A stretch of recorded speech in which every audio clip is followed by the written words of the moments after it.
నమస్తే. శ్రీ మాత్రే నమః. శ్రీ గురుభ్యో నమః. శ్రీ వాగ్దేవ్యై నమః. మనకి ఖగోళ శాస్త్రంలో, దృక్పంచాంగంలో మనకి ఎప్పటికప్పుడు గ్రహాలు మారుతూ ఉంటాయి. ఈ రాశి నుంచి ఆ రాశికి, ప్రతి 2.5 రోజులకి కొన్ని రాశులైతే, ప్రతి నెలలకు, 45 రోజులకు ఇలా వాటి యొక్క గమనాన్ని బట్టి ప్రతి నిమిషము మారుతూనే ఉంటాయి. గ్రహము అంటేనే చెరించేది అని అర్థం అన్నమాట. అయితే ఇప్పుడు మనకి చాలా అరుదుగా సంభవించే చంద్రమంగళ యోగము గురించి ప్రస్తావించబోతున్నాము. అయితే ఈ గ్రహాల యొక్క పరిభ్రమణము, గమనము మనకి ఖగోళ శాస్త్రంలో ప్రతి సమయంలోనూ ఫ్రీక్వెంట్గా జరుగుతూ ఉంటాయి. అయితే ఈ ఒక రాశి నుంచి మరొక రాశికి ప్రతి గ్రహం మారే సమయంలో కొన్ని గ్రహాల కలయిక, ఒక్కొక్కసారి 2 గ్రహాలు కలుస్తుంటాయి, ఒక్కొక్కసారి 4, 5, 6 ఇట్లాగా వాటి యొక్క పరిభ్రమణం జరుగుతున్న సమయంలో మనకి రేపు ఫిబ్రవరి మధ్యలో అంటే 25 ఆ తారీఖులో మొత్తం 7 గ్రహాలు కలిసి ఒకే కక్షలో ఉండబోతున్నాయన్నమాట. అంటే ఇట్లాంటి వింతలు మన ఖగోళంలో ప్రతి నిమిషము జరుగుతూ ఉంటాయి. కొన్ని సంవత్సరాలకి అరుదుగా జరుగుతూ ఉంటాయన్నమాట. అలా అరుదుగా జరిగినదే ఈ చంద్రమంగళ యోగం అన్నమాట. అయితే ఈ చంద్రమంగళ యోగం వల్ల, ఈ రాశులు మారడం వల్ల ఆ రాశి యొక్క గుర్తులకి రకరకాల ఫలితాలు వస్తుంటాయి. ఆ గుర్తుల్ని మనం అనుసంధానం చేసుకుంటూ ఏ రాశిలో ఏ గ్రహాలు ఎట్లాగా పరిభ్రమణం చేస్తున్నాయి, అవి ఏ సమయంలో చేస్తున్నాయి, వాటి యొక్క ఫలితాలు ఎలా ఉండబోతున్నాయి అనే అంశంలో మనకి ఫిబ్రవరి 26వ తారీఖు మాస శివరాత్రికి, అంటే ఇలా ఒక రాశి నుంచి మరొక రాశికి మారుతూ ఉండడం వల్ల అద్భుతమైన ప్రయోజనాలు ప్రతి ఒక్క రాశి వారికి కలగబోతున్నాయి. అయితే ఈ క్రమంలో ఫిబ్రవరి 26వ తారీఖు 2025 మహాశివరాత్రి సందర్భంగా మకర రాశిలో కుజుడు చంద్రుడితో కలయిక అవ్వడం వల్ల చంద్రమంగళ యోగం అనేది సంభవించబోతోంది. అయితే మనకి ప్రతి ఏడాదిలోనూ ఫాల్గుణ మాసంలో కృష్ణపక్షం చతుర్దశి రోజున మనకి మహాశివరాత్రి వస్తుందన్నమాట. అయితే ఈ సంవత్సరంలో ఫిబ్రవరి 26వ తారీఖు ఏర్పడబోతోంది. ఈ మహాశివరాత్రిని మనం చాలా వైభవంగా జరుపుకుంటూ ఉంటాము. ప్రతి నెల వచ్చేది మాస శివరాత్రి అయితే, మహాశివరాత్రి సంవత్సరానికి ఒక్కసారే వస్తుంది. అయితే ఈ క్రమంలో శనిదేవుడు తన సొంత రాశి అయిన కుంభరాశి నుంచి శనిదేవుడు, శుక్రుడు, సూర్యుడు అరుదుగా కలయిక జరగబోతోంది. దీన్ని త్రిగ్రాహి కలయిక అంటారు. 3 గ్రహాల యొక్క సంయోగము, కలయిక అన్నమాట. ఇది చాలా అరుదుగా మన ఖగోళ శాస్త్రంలో జరగబోతోంది.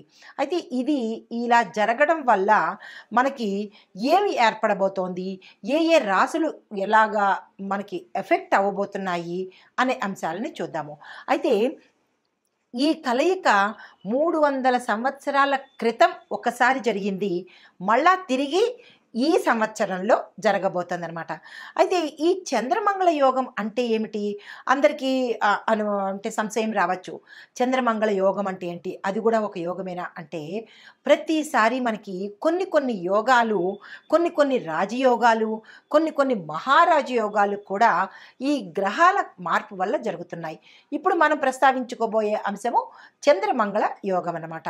అయితే ఈ చంద్రుడు, మంగళుడు కలిసి ఒకే రాశిలో ఉంటూ పరస్పర దృష్టి, అంటే ఇద్దరు ఇలా ఎదురు బదురు చూసుకునే దృష్టి కలవడం అనేది చాలా అపురూపమైన సంయోగము. ఆ సంయోగమే మనకి ఇప్పుడు కలగబోతోందనమాట.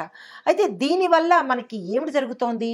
ఈ 2 గ్రహాలు ఎదురెదురుగా చక్కగా చూసుకోవడం వల్ల విశేషమైన ధనప్రాప్తి, దానితో పాటు ఆత్మవిశ్వాసము, సాహసము, తర్వాత శరీరంలో బలము, అంటే ఆరోగ్యపరంగాను ఇలాగా అన్ని విశేషమైన ఫలితాలు మనకి ఈ 2 గ్రహాలు ఇవ్వబోతున్నాయి.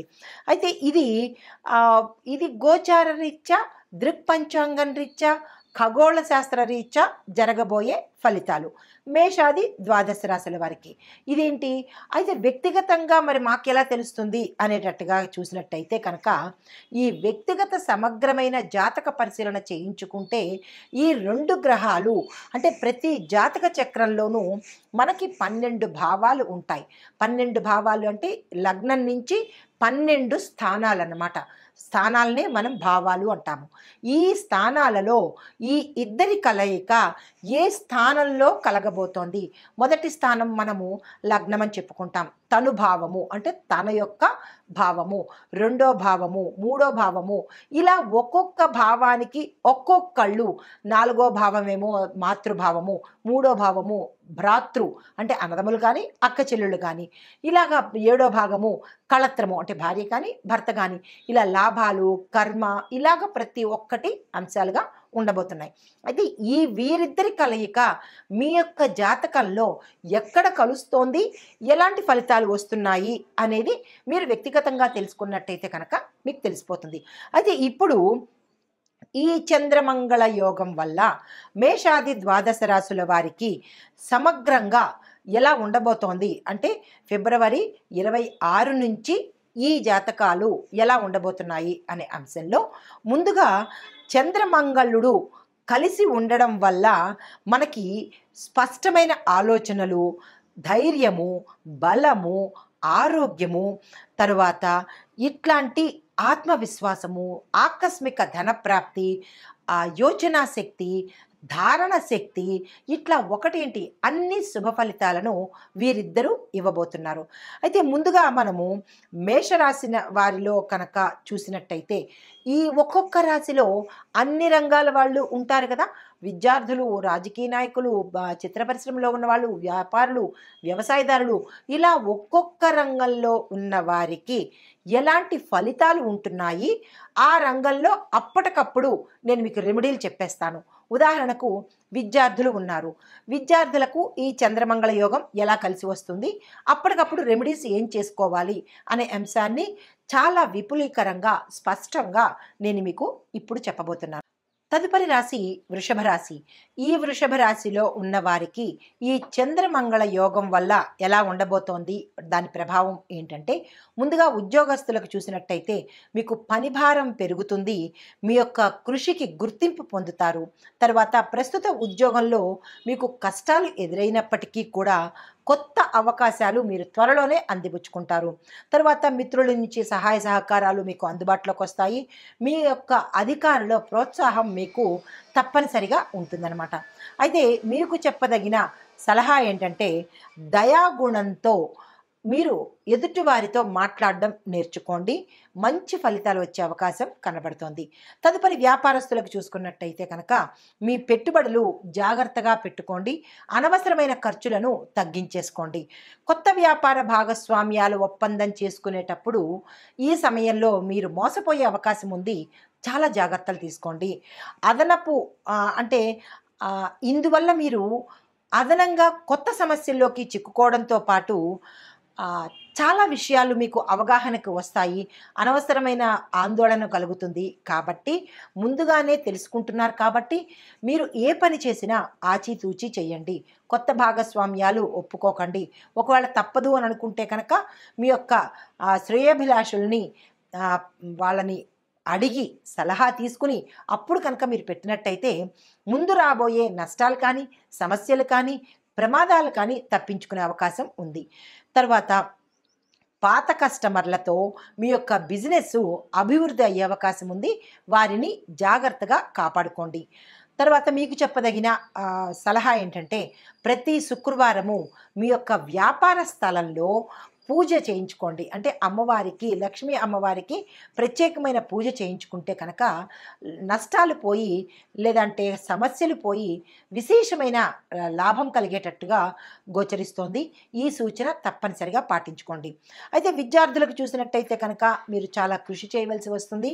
దీంతో పాటుగా మీ యొక్క ఉపాధ్యాయుల గైడెన్స్ కానీ, లేదు మీ శ్రేయోభిలాషుల గైడెన్స్ కానీ, లేదా మీ తల్లిదండ్రుల గైడెన్స్ కానీ తీసుకున్నట్టయితే కనుక కొన్ని పొరపాట్లు జరిగే అవకాశము లేదు. కాబట్టి మీరు తప్పనిసరిగా ఒకరి గైడెన్స్లోనే ముందుకు పోవాలి. ఫైన్ అంటే కొంతమందికి ఏంటంటే సైన్సు, ఫైన్ ఆర్ట్సు విద్యార్థులకు కొంత సవాలు ఎదురయ్యే అవకాశము, టెస్టింగ్ పీరియడ్ అనమాట ఇది మీకు. జాగ్రత్తలు తీసుకొని మీరు ముందుకు వెళ్ళినట్టయితే కనుక మీరు ఊహించని ఫలితాలు పొందే అవకాశం కనబడుతోంది. మీరు చేయగలిగిన పని ఏంటంటే ప్రతిరోజు 15 నిమిషాలు ధ్యానంలో గడపండి. ఆ ధ్యానంలో మీరు మంత్రం చదువుకోవాల్సింది ఏంటంటే ఓం గం గణపతియే నమః అని ఒక్క 15 నిమిషాలు కనుక మీరు ప్రతిరోజు ధ్యానంలో కూర్చున్నట్టయితే చదువు పరంగా మీకేవైనా అడ్డంకులు కానీ ఉన్నట్టయితే అవి తొలగిపోయే అవకాశం కనబడుతోంది. తర్వాత వ్యవసాయదారులకు చూసుకున్నట్టయితే నీటిని చాలా జాగ్రత్తగా పొదుపుగా వాడుకోండి. వర్షాభావం వచ్చే అవకాశం మనకి ముందు ముందు గోచరిస్తోంది. ఎండాకాలం వచ్చేస్తోంది కదా, అప్పుడు నీటి ఎద్దడి కలిగే అవకాశం ఉంది. కాబట్టి ముందుగానే ప్రణాళిక వేసుకుని నీటికి సంబంధించినటువంటి ఎటువంటి ఇబ్బందులు లేకుండా తప్పనిసరిగా చూసుకోండి. దీనితో పాటుగా ఫల పంటలు అంటే పళ్ళకు సంబంధించినటువంటి పంటలు ఏదైనా వేసినట్టయితే, కూరగాయలకు సంబంధించినటువంటి పంటలు వేసినట్టయితే కనుక విశేషమైన లాభం వచ్చే అవకాశం గోచరిస్తోంది. ఎందువల్ల అంటే సమ్మర్లో అందరికీ పళ్ళు కావాలి కదా, జ్యూసులు కావాలి కదా, కాబట్టి కూరగాయలు కూడా కావాలి. కాబట్టి ఈ 2 పంటలు మీరు యోచన చేసుకొని ఈ పంటలు వేసినట్టయితే కనుక విశేషమైన ఫలితాలు, లాభాలు కూడా వచ్చే అవకాశం గోచరిస్తోంది. అయితే రసాయనిక ఎరువుల వాడకాన్ని తగ్గించండి, సాధ్యమైనంత వరకు తగ్గించుకోండి. సేంద్రియ ఎరువులను మాత్రమే మీరు వాడినట్టయితే మీ పంటకు నష్టం రాకుండా జాగ్రత్తగా ఉండే అవకాశం కనబడుతోంది. ఈ రసాయనాలు మందులు జల్లేయడము ఊరికే చేయడం వల్ల ఇటు మీ ఆరోగ్యం కూడా నష్టమే కదా. ఎందుకంటే ఈ కెమికల్స్ అవి వాడడం వల్ల, ఈ పురుగుల మందుల వల్ల మీరు కూడా ఇంటేక్ అంటే మీరు కూడా లోపలికి పీలుస్తున్నారు. పీల్చడం వల్ల ఏమవుతుంది, మీ పంటలకి నష్టంతో పాటు మీకు కూడా క్యాన్సర్లు వచ్చే అవకాశం ఉంటుంది. కాబట్టి సాధ్యమైనంత వరకు సేంద్రియ ఎరువుల్ని వాడడం మాత్రమే మీరు పెట్టుకోండి. లాభాల కోసం చూసేసి ఏదేదో చేసేద్దామని అనుకుంటే మీకు నష్టమే, మీ పంటలకు నష్టమే. కాబట్టి అటువంటి పనులు చేయకండి. సేంద్రియ ఎరువుల్ని మాత్రమే వాడండి. అయితే మీకు చెప్పదగిన పరిహారం ఏంటంటే ప్రతి సోమవారం తప్పనిసరిగా గోమాతకు మీ యొక్క పంట పొలంలో కానీ లేదంటే గోశాలకు వెళ్ళి కానీ తప్పనిసరిగా పూజ చేసుకోండి. మా పంట చక్కగా పండాలమ్మా అని ఒక నివేదన ఆ తల్లికి చెప్పుకోండి. విశేషమైన ఫలితాలు గోచరిస్తున్నాయి. అయితే ఐటీ రంగంలో ఉన్న వాళ్ళకి చూసినట్టయితే కనుక ఆఫీసులో ఒత్తిడి ఎక్కువగా ఉంటుంది. మీ యొక్క కృషికి అంత గుర్తింపు లభించకపోవచ్చు. అయినప్పటికీ నిరాశ చెందకండి, రెమెడీ చూస్తాం కదా. అయితే కొత్త టెక్నాలజీలు నేర్చుకోవడానికి ఇది చాలా చక్కని సమయము. మీరు ఈ సమయాన్ని వృధా చేసుకోకండి. చంద్రగ్రహము మీకు అనుకూలంగా ఉండబోతోంది కాబట్టి మీరు ఆ ప్రయత్నాలు చేయండి, సక్సెస్ సాధిస్తారు. తర్వాత ప్రాజెక్ట్ లీడర్లకు కొత్త కొత్త అవకాశాలు, వేరే కంపెనీల నుంచి ఆఫర్లు వచ్చే అవకాశం కనపడుతోంది. ఎటువంటి మంచి అవకాశాన్ని మీరు అస్సలు వృధా చేసుకోకండి. వెంటనే దాన్ని పట్టుకునే ప్రయత్నం చేసుకోండి. మీకు చెప్పదగినది ఏంటంటే ప్రతి శనివారం నాడు శని మంత్రాన్ని తప్పనిసరిగా పఠించండి. ఆ మంత్రం కూడా నేను చెప్తాను, ఇదైనా పర్వాలేదు, లేదు అంటే కనుక మీకు తెలిసిన మంత్రం ఏదైనా కానీ పఠించుకోవచ్చు. ఇది నేను బీజపు అక్షరాలతో బీజాక్షరాలతో ఇంకా క్లియర్గా చెప్తున్నాను. బీజాక్షరాలతో కలిసిన శని మంత్రాన్ని మీకు నేను ఇప్పుడు చెప్తాను, దాన్ని పఠించుకోండి. ఓం ప్రాం ప్రీం ప్రౌం సహ శనేశ్చరాయ నమః అనే ఈ మంత్రాన్ని కనుక చదువుకున్నట్టయితే చాలా మంచి ఫలితాలు వచ్చే అవకాశం ఉంది. ఐటీ రంగంలో ఉన్న వాళ్ళకి ప్రత్యేకించి మీ లీడర్షిప్ క్వాలిటీస్ పెరిగి అంటే మీరు డీమోటివేట్ అవ్వకుండా, డీఫేమ్ అవ్వకుండా ఉంటారు. తప్పనిసరిగా ఈ సూచన చేసుకోండి.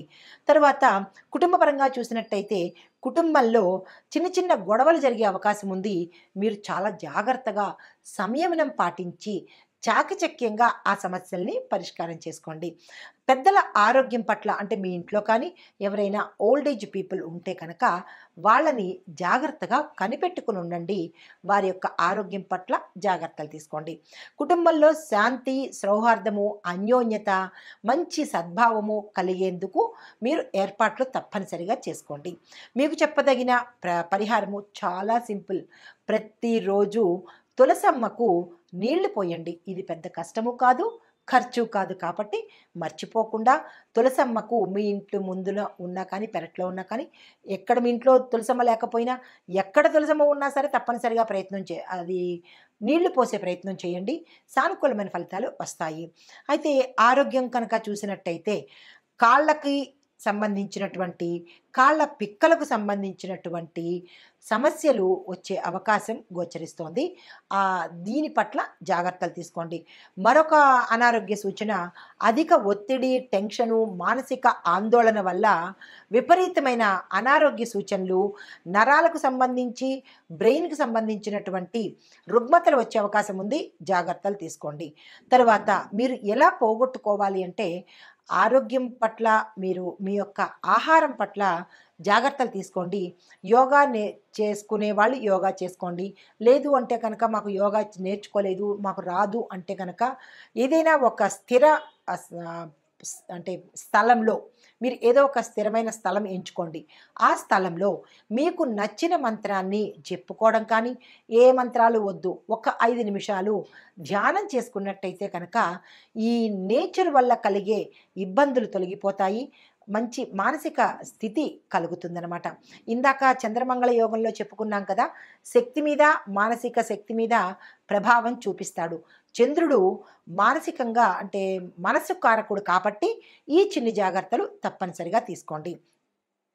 తర్వాత కళలు, రాజకీయ రంగంలో ఉన్న వాళ్ళకి చూసినట్టయితే కళాకారులు మీ యొక్క టెక్నికల్ స్కిల్స్ని అంటే టెక్నికల్గా అంటే మరీ టెక్నాలజీ పరంగాని కాదు, మీరు చేసే పనిలో చిన్న చిన్న మార్పులు కొంచెం ఇన్నోవేటివ్గా చేసుకున్నట్టయితే మంచి అవకాశాలు వస్తాయి. రాజకీయ నాయకులు ప్రజాదరణ పొందడానికి ఇది మంచి సమయము. కొత్త కొత్త పథకాలు ఏవైనా చేయాలన్నా, ప్రణాళికలు వేయాలన్నా, అధిష్టానంతో ఏవైనా ఒప్పందాలు కుదుర్చుకోవాలన్నా ఇది చక్కని సమయము. మీరు ఆ ప్రయత్నాలు చేసుకోండి. తర్వాత మీరు గతంలో కనుక ఏవైనా ప్రణాళికలు వేసి ఉన్నా, లేదా అంటే పథకాలను ప్రవేశపెట్టడానికి చూస్తున్నా, ఇది కూడా మంచి సమయం కాబట్టి మీరు ఆ ప్రయత్నాలు చేసుకోండి. మీకు చెప్పదగిన సలహా కానీ, పరిష్కారం కానీ ఏంటంటే గురువారం రోజు పసుపు గణపతికి తప్పనిసరిగా మీరు పూజ చేసుకోండి. ఇంట్లోనే పసుపుతో గణపతిని తయారు చేసుకొని ఆ పసుపు గణపతికి మీరు పూజ చేసుకోండి. పసుపు గణపతి అంటే అందరికీ తెలిసిందే కదా, నోములు వ్రతాలప్పుడు మనం ప్రతి పూజకి, ప్రతి వ్రతానికి పసుపు గణపతిని కదా ముందు పూజ చేస్తాము. అలా చేసుకుని ఇది ప్రతిరోజు మీరు నియమంగా పెట్టుకున్నట్టయితే మీకు కలిగే ఆటంకాలు కానీ, ఒత్తిడులు కానీ, ఏవైనా అడ్డంకులు కానీ తొలగిపోతాయన్నమాట. తర్వాత సమగ్ర విశ్లేషణ మీకు ఇస్తున్నాను. అదేంటంటే ఉత్తమ ఫలితాలు ఎవరికి వస్తాయి, ఎవరు జాగ్రత్తలు తీసుకోవాలి. ఉత్తమ ఫలితాలు ఎవరికి వస్తున్నాయి అంటే విద్యార్థులకు, వ్యాపారస్తులకు, ఐటీ రంగంలో ఉన్న ప్రతి ఒక్కరికి ఉత్తమ ఫలితాలు. జాగ్రత్తలు ఎవరు తీసుకోవాలి అంటే కనుక ఆరోగ్యము, కుటుంబము. ముఖ్యమైన పరిహారాలు మీకు చెప్తాను. ఓవరాల్గా అంటే ఈ రాశిలో ఉండేవారు తీసుకోవాల్సింది, ప్రతి శుక్రవారము వ్యాపారస్తులు కానీ, ప్రతి ఒక్కళ్ళు కానీ మీ యొక్క స్థలంలో లక్ష్మీ అమ్మవారి పూజ చేసుకోండి. ప్రతి మంగళవారము హనుమాన్ చాలీసా పఠించండి, ఆలయ దర్శనం చేసుకోండి. మూడోది, ప్రతి శనివారము శని మంత్రాన్ని తప్పనిసరిగా జపించుకోండి, ఇందాక నేను చెప్పిన మూలమంత్రంతో. ఇవి ఈ రాశి వారికి చెప్పదగిన పరిహారాలు. మరి ముఖ్యమైన సూచనలు కూడా చెప్పాలి కదా. ముఖ్యమైన సూచనలు, మొదటిది వివాదాలకు దూరంగా ఉండండి, ఆహారపు అలవాట్లు మార్చుకోండి. మూడోది, నిద్రను తగ్గించుకోకుండా తగినంత నిద్ర తీసుకోండి, విశ్రాంతి తీసుకోండి. కుటుంబ సభ్యులతో ఇందాక నేను చెప్పినట్టు కుటుంబంలో కొంచెం కొంచెం ఒడిదుడుకులు ఉన్నాయి కాబట్టి వాటి పరిహారంగా మీరు సమన్వయము, సమయోచితంగా ప్రవర్తించండి. తర్వాత ఐదోది, నవగ్రహ శాంతి పూజ చేయించుకోండి. వీళ్ళున్న వాళ్ళు, లేదు అని అనుకున్న వాళ్ళు మీరు నవగ్రహ ఆలయానికి వెళ్ళి ప్రదక్షిణాలు చేసుకున్నట్టయితే కనుక తత్సమానమైన ఫలితాన్ని పొందుతారు. ఇది ఈ రాశి వారికి చెప్పదగిన గోచార రీత్యా ఫలితాలు, పరిహారాలు. నమస్తే.